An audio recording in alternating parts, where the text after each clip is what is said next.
संतोष भाई, मृत्यु के बाद आत्मा कहाँ जाती है? आपका प्रश्न है।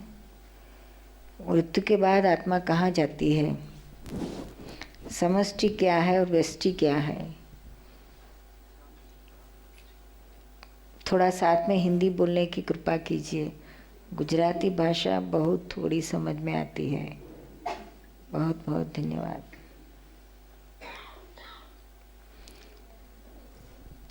ऐसा है, मृत्यु के बाद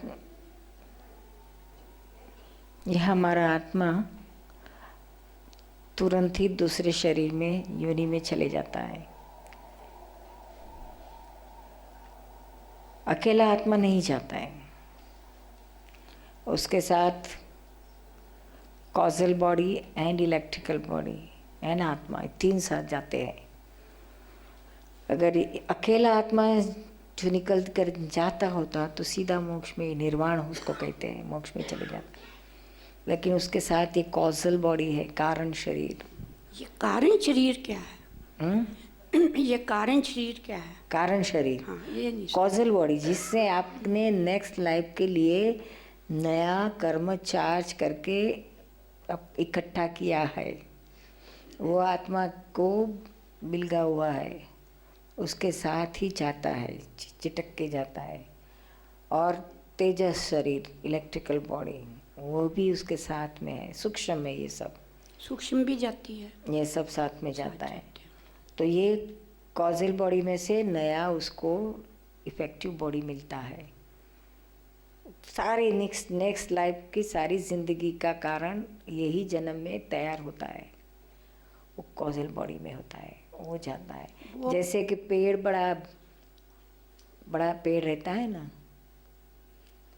लेकिन उसका जो बीज रहता है ना, बीज में सारा पेड़ है, उसमें सारे पत्ते सब कुछ एग्जैक्ट है।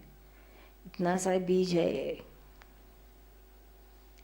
बनियन का ट्री रहता है ना, तो उसका बीज तो कितना छोटा रहता है, लेकिन वो इतने बीज में सारा पेड़ अंदर समाया हुआ है। इसी तरह से हमारे अंदर जो कॉजल बॉडी है, उसमें हमारी पूरी लाइफ का सारा सीड उसमें है। उसके आधार से सारी लाइफ इफेक्ट में आती है। समझ में आया ना? इसकी वजह से ही नई लाइफ मिलती है। और बर्थ एंड रिबर्थ, ये साइकिल चलता ही रहता है। नई कॉजल बॉडी आप अगर क्रिएट ना करो तो ही आपका ये साइकिल ब्रेक होता है और मोक्ष के तरफ प्रयाण होता है आपका। अगर ये साइकिल ब्रेक का प्रोसेस नहीं हुआ, आपका स्टार्ट हुआ, वहाँ तक ये संसार में ही भटकने का रहता है। फिर चाहे आप कितना भी धर्म करो, जप करो, तप करो, उपास करो, ध्यान करो, योग, कुछ भी करो, लेकिन मैं संतोष हूँ और ये मैं कर रही हूँ, जब तब ध्यान सब, यह जब तक आपकी मान्यता में है, बिलीफ में है, तब तक नया कर्म चार्ज हुए बगैर रहेगा नहीं।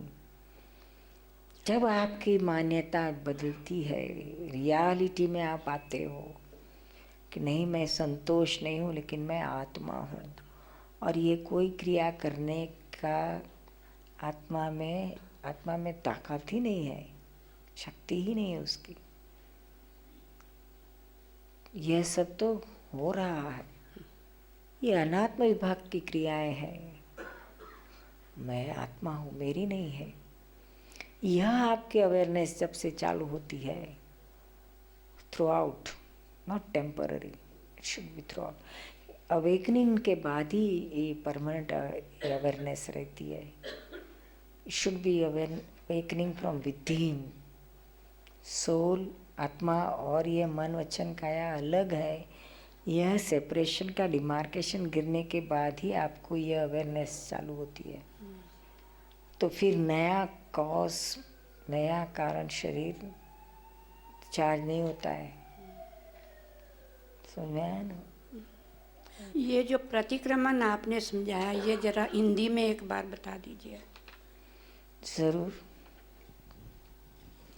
अपने मन वचन काया से किसी को कुछ भी दुख हो गया, किंचित मात्र दुख हो गया, तो हमको पता तो चलता है, अंदर उसका ईगो आता है कि अरे अपने से इसको दुख हुआ है, इसको बुरा लगा है, ऐसा हमको पता चल जाता है। तो जैसे हमको ये अंदर वाइब्रेशंस आए कि इसको हमसे दुख हुआ है, यह हमारा क्रोधमान मायालोभ हुआ, जिससे उसको दूसरे को नुकसान हुआ, तो तुरंत ही उसका प्रतिक्रमण करना स्टार्ट कर दो। मन में ही करने का है। सपोज आपके बच्चे को दुख हो गया, तो तुरंत ही आप उसके अंदर बैठे हुए शुद्ध आत्मा को नमस्कार करके माफ़ी मांगो, ये गलती हो गई, पश्चाताप कर रही हूँ, फिर दोबारा ऐसा निश्चय करना, मन में ही कर लेना।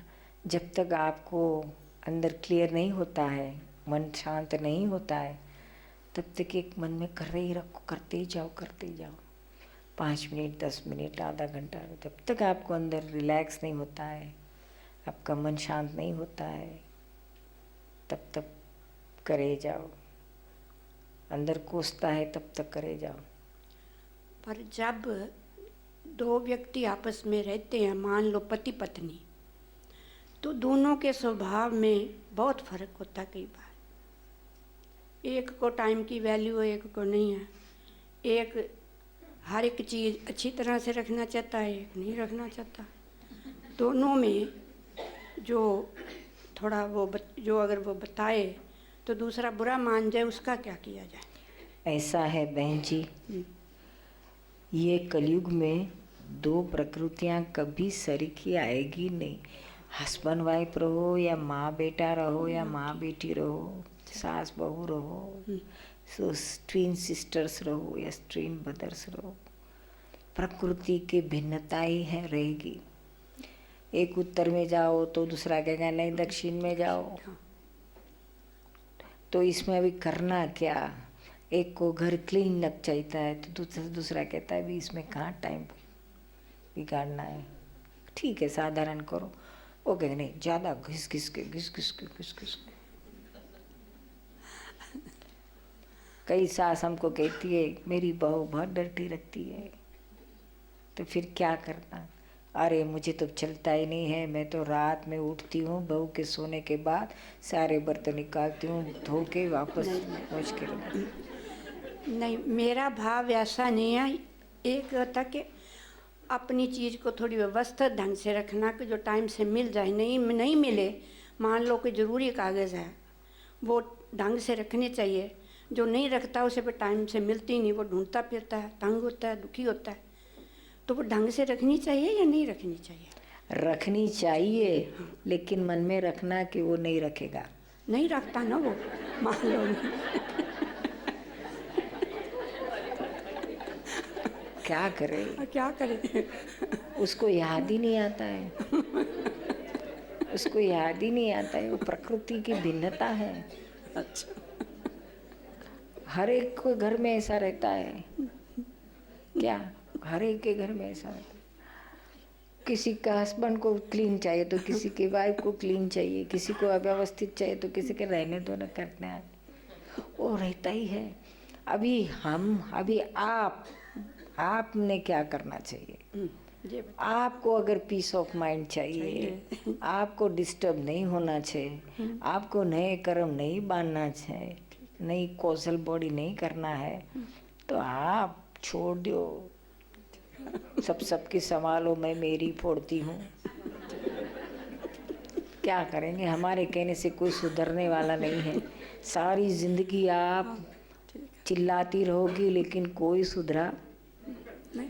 तो फिर चिल्लाना बंद करो। हमारा भी करता है, हम ही गलत कर्म बांधते हैं चिल्ला चिल्ला के। उससे बेटर है आपको जो ठीक लगे वैसा करो।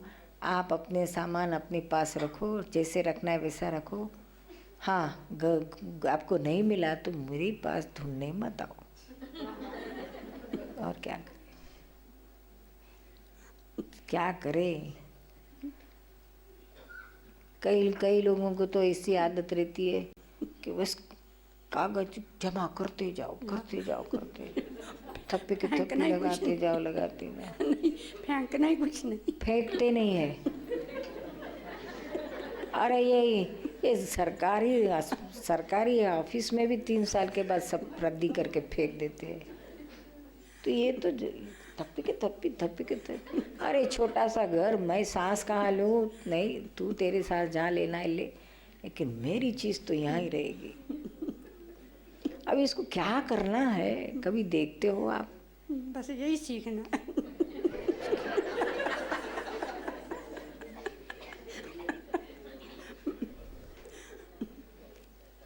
इसका कोई आंसर नहीं है क्या? कहा तो एक दिन वो नींद में है तो सब लेगा के डाल दो गार्बेज में। कहो कि बाहर गए तो सब डाल जला दो, फिर जो होना है सो ले दो, सर फोड़ो एक दूसरे का, एक बार फोड़ दो, रोज का तो बंद हो गया।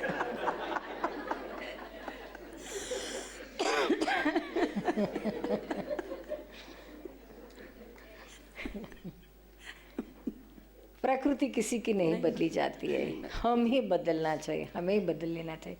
हम ही कुछ ऐसी समझ ले ले, हमें एडजस्टमेंट ले लें कि हमको तकलीफ ना होए। ठीक है, जो हो सो करो, अभी हम हमारा करो, और बहुत अंदर संताप होता है तो उसके प्रतिक्रमण करो। शुद्ध आत्मा को नमस्कार, शुद्ध आत्मा ही देखो। हमारे यहाँ तो एक बहन है, तो वो तो अपने हस्बैंड इतना गड़बड़िया, इतना उतावलिया है, तो वो अपने हस्बैंड को शुद्ध आत्मा ही बोलती है। पति बोलूं तो मेरे सर पे आ जाए, उससे शुद्ध आत्मा, हमारा शुद्ध आत्मा मानता नहीं है। छोड़ दो।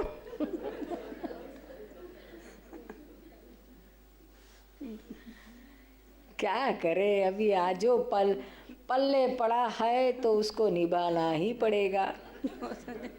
अभी इस बुढ़ापे में और किसके सहारे जिए? जो आया है वो पूरा करो, एडजस्टमेंट लेके करो, अपना मन शांत रहे, ऐसा कुछ ढूंढ निकालो, एक्सेप्ट कर लो, यही रहेगा, ये बदलेगा नहीं। जब तक आपको एक्सेप्ट नहीं होगा ना, तो आपको मन में वो पिंचिंग रहा ही करेगी, ऐसा ही करता है, वैसे ही करता है, समझते नहीं है। कितनी बार बोलती हूँ तो भी बिल्कुल मानते नहीं है। एक बार तो मानो, एक बार। अरे एक हस्बैंड था, तो उसके वाइफ के साथ उसका रोज खाने पे हमेशा किटकिट होती थी।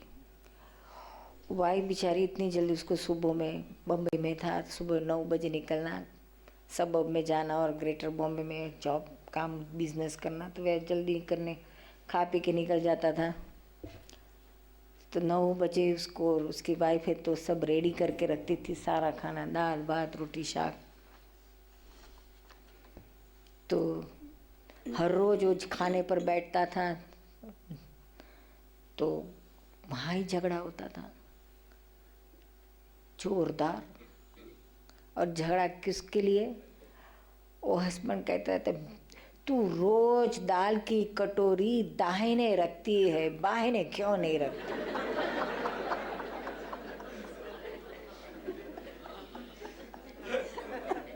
बस इस पे झगड़ा। फिर वो उधर से चिल्लाती थी, सब ऐसे देखते हो, मैं 6 बजे उठ के इतना सारा करती हूँ, मुझे टाइम नहीं है, दाल बनाई वो नहीं देखते हो, और दाहिना बाइना करते हो, अपने हाथ से रख दो इधर की उधर। तो कहती, पर लेकिन तू मानती क्यों नहीं? मैं रोज कहता हूँ तो भी तू मेरी बात क्यों नहीं मानती है? तो कहे एक मानने की बात है, बस ये मानती क्यों नहीं, उससे ही चकड़ा। 4 साल तक चला। फिर वो दोनों आए, हस्बैंड वाइफ हमारे पास, ज्ञान लिया। फिर हस्बैंड ने हमको कहा, हमने ऐसे ही पूछा कि तुम्हारे कुछ झगड़ा वगड़ा होता है? तो उसने कह दिया इसके लिए रोज होता है। फिर शाम मैं ऑफिस में जाता हूँ, तब तक वहाँ भी मेरे दिमाग में यही रहता है, साली मेरी मानती नहीं, ऐसी है ना वैसी है। और उसका भी दिमाग में चलता है कैसा हस्बैंड मिला। अभी क्या करूं, कहाँ से बदलूं। फिर हमने कहा देख, इतना लंबा करता हूँ, उसे छोटा करना, थोड़ी सी ताली थाली घुमा दे, बायना का दायना हो जाएगा, दायना का बायना हो जाएगा, जरा सा टर्न मार दे, कितना सारा इतना लंबा लंबा तेरा शॉर्टकट हो जाएगा। कितना लंबा करता है, लेकिन वो मेरा मानती क्यों नहीं? अरे पत्नी उसी का नाम कि जो पति का कभी न माने। इतना समझ जा, तू क्यों मनाने जाता है? थोड़ी सी बात तू समझ ले तो इतना सारा लंबा नहीं होगा। ठीक है, आप कहती हो तो मैं मान लेता हूँ, कल से मैं कुछ बोलूँगा नहीं, मैं खुद ही कटोरी इधर उधर कर दूंगा। ठीक है, फिर बंद कर दिया। दूसरे दिन से उसने बोलना बंद कर दिया और अपने आप चुपचाप कटोरी इधर उधर करने लगा। फिर 15 दिन के बाद आया, कहने लगा बहुत सक्सेसफुल गया। अब मैंने बोलना बंद कर दिया। 2 दिन के बाद आप कटोरी राइट प्लेस पर आने लगी खुद ब खुद। तो मैंने इतना शॉर्टकट था, कितना 4 साल तक लंबा किया ना, तो छोड़ दे, चुप हो जा। आप भी बोलना बंद करो, वो पस्ती हौले हौले कम हो जाएगी। क्या करे। एक हस्बैंड को तो बस कपड़े जमा करना, कपड़े जमा करना। अरे फट गए, पुराने हो गए, डाल दे गार्बेज में। तो भी थप्पी के थप्पी, थप्पी के थप्पी। अरे तो स्त्रियां ऐसा करती है, परिग्रह, पुरुष थोड़ी करता है। उसको तो मालूम ही नहीं रहता कि मेरी कौन सी चीज कहाँ है।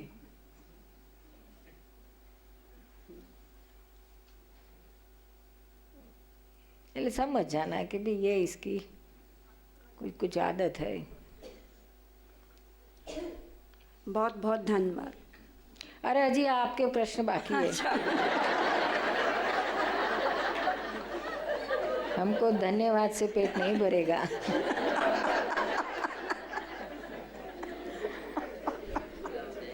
प्रश्न है समष्टि क्या है और व्यष्टि क्या है। हाँ जी। व्यष्टि यानी इंडिविजुअल, व्यक्ति, और समष्टि यानी विश्व अखा। जो हमारे में है पिंड और ब्रह्मांड कहते हैं ना, पिंड में जो है सो ब्रह्मांड में है, व्यष्टि, और उसको समष्टि कहते हैं। जो कंप्यूटर रहता है ना हमारी एक कंप्यूटर है और यूनिवर्सल कंप्यूटर है,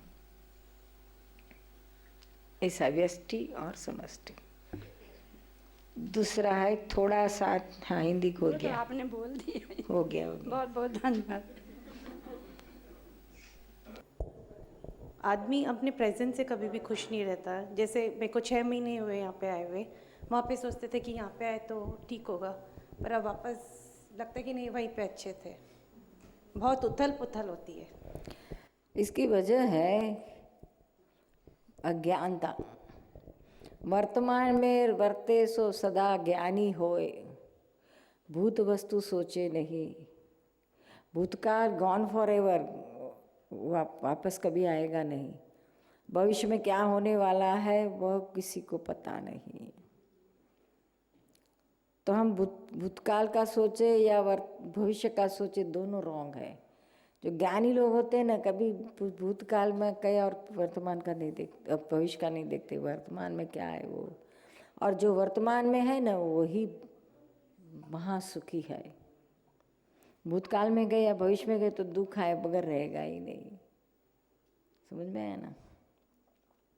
भूतकाल तो once the thing has gone, 1 second बीत जाने के बाद भूतकाल कहा जाता है, and it cannot come back. So why to worry for that? जो कभी वापस आने ही वाले हैं तो उसको फॉरगेट, छोड़ दो। नेक्स्ट मोमेंट वर्तमान में आ जाओ। भी क्या है हम क्या करते हैं, भूतकाल में जाके भविष्य में जाके हमारा ब्यूटीफुल वर्तमान है ना, उसको मिस करते हैं। अभी जो वर्तमान आया उसको आप पॉजिटिव रहकर उसका निकाल करो, उसके पास से बेस्ट जो है उसको एंजॉय करो। उसमें से जो फायदा ले सकते हो लो। तो यह बुद्धि है, विपरीत बुद्धि है जो ये ऐसा वर्तमान में नहीं रह देती है, वर्तमान का सुख भुगतने नहीं देती है और भूतकाल में ले जाती है, भविष्य में ले जाती है और दुख ही ले आती है। समझ में है ना? तो ऐसी बुद्धि को कहना गेट आउट, अभी हम यहाँ आ गए, यहाँ का जो है सो पूरा करो। वहाँ थे तो कहते कब जाएंगे कब जाएंगे, कितनी तकलीफ, कितना वीज़ा के लिए कितना करे ऊपर नीचे कि कई लोग तो मानता रखते थे यार, यहाँ आने के बाद वो इंडिया अच्छा था, यहाँ कहीं कहाँ आ गए हम इसके जैसा। इसको ही पूछो ना, आने के लिए इतनी कूदती थी, उछलती थी, इतना हंगामा मचा दिया था, सबको परेशान कर दिया था, हस्बैंड को रुला दिया था। अरे रोता था बेचारा मेरे पास।